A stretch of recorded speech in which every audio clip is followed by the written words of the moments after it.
Ladies and gentlemen, Mr. Thompson will not speak to you tonight. His time is up. For years you've asked, who is John Galt?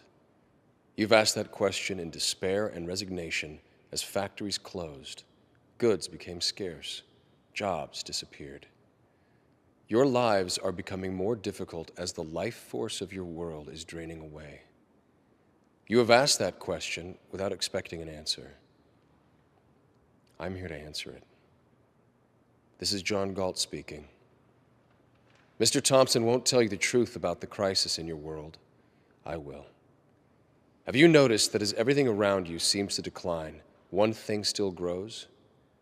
It is the power of your rulers. None of their plans and directives have solved your problems or made your life better. The only result has been their increased control over you at the cost of your freedom. Do you know why? You gave them the power.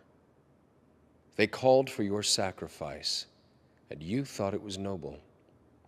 They said if you worked for yourself and your family, that you were selfish and uncaring, and they made you feel ashamed. They denounced the leaders of industry as greedy exploiters, the Ellis Wyatts, the Hank Reardons, and again, you agreed. And then you ask, why did they and others like them disappear? I took them from you. Their achievements flowed from their creative minds. Once they understood that the attempt to control their work was an attempt to control their minds, they left. The people on strike worked for themselves, for their own vision of what was possible. When they recognized the honor they deserved, they rebelled against the guilt you wanted them to feel for their success. You counted on them to keep producing, to keep thinking, even as you denounced them as selfish. I showed them they were being punished for their own virtues, and I showed them how evil that is. I made it my mission to help these heroes say no. All evil needs to win is the consent of good people. They have joined me to freely produce, trade, cooperate, and compete in a place where the rights of all are protected. Do not try to find us. Do not try to bargain for our return. Get out of our way. To everyone within the range of my voice, you now have a choice to make.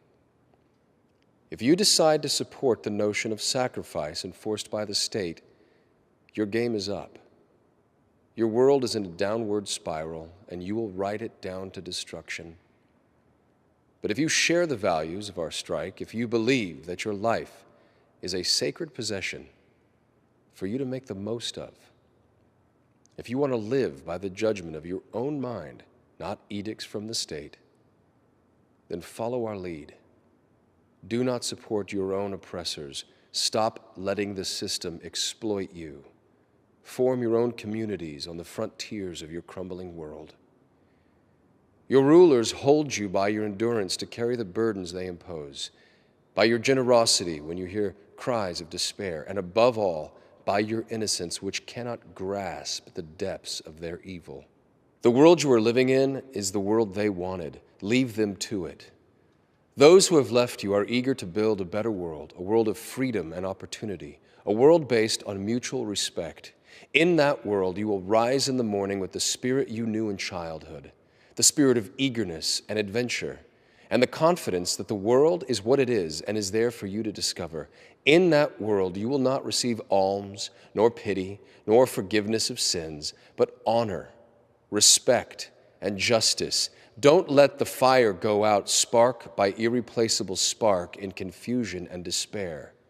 Be sure of your path. The world you desire can be won. It exists. It is real. It is possible. It is yours.